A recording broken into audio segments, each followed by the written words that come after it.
Mr. Babin, you're recognized for 5 minutes.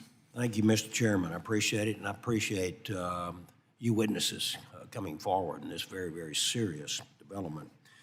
Well, we've heard the numbers: 20% of all container shipping, 10% of seaborne oil, 8% of LNG passed through the Suez Canal, a dramatic increase in attacks since October of 23, and quite frankly, I don't know if this is sustainable. Many companies have ceased transits through the Red Sea, increases in risk, insurance premiums, transit times, fuel costs, et cetera. We've announced, of course, Operation Prosperity Guardian and an international coalition, certainly like that. But throughout October, U.S. Navy destroyers intercepted numerous missiles fired by Houthi forces over the Red Sea, and Houthi air defense also shot down a MQ-9 Reaper. Probably that Reaper came out of my district outside of Houston. And the Houthi forces on November the 19th seized control of a British-owned ship, Japanese flagged the Galaxy Leader, and after 3 months, still holding that ship and still holding the crew. As a former merchant seaman myself, that greatly disturbs me.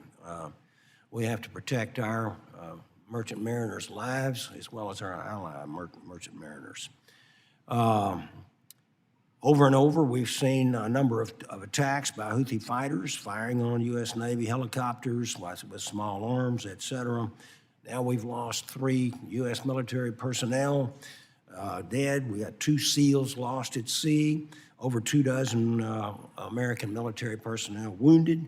I think it's high time that the United States retaliate in a way that will make these folks remember and be aware of what they're playing with, and that is playing with fire. So I would ask Mr. Rowlby, if you would, in your written testimony, you shared some of the downsides of diverting ships around Africa, specifically highlighting a lack of safe harbors and the increased potential for piracy. Somalia's out there. What can carriers do to mitigate some of those risks if our administration doesn't strike back? What is the current alternative? Thank you, sir. I think, first of all, I would agree that there needs to be retaliation, but retaliation does not necessarily mean giving them exactly what they want, which is a direct confrontation militarily with the United States.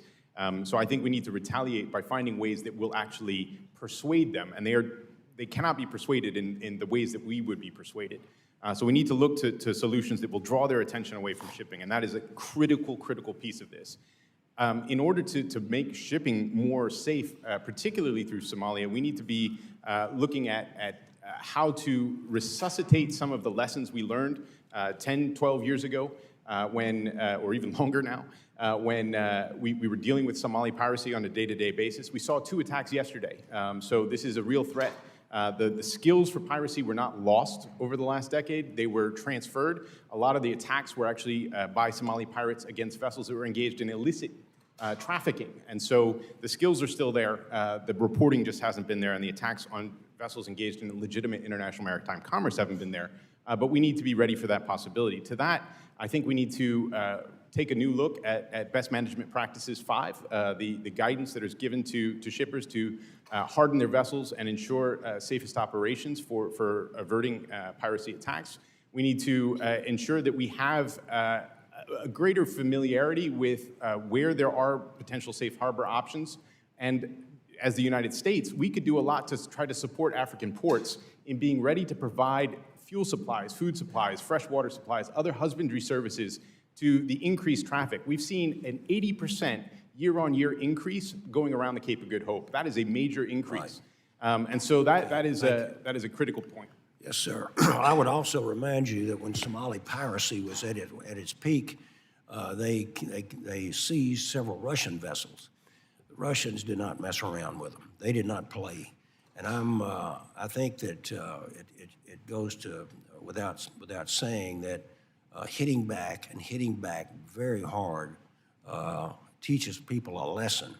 And you know, I'm sure diplomacy is great. but you cannot project weakness. And that is what we've seen with all of the attacks going on and the further threats, and trying to tie it in some form or fashion to the Israeli war.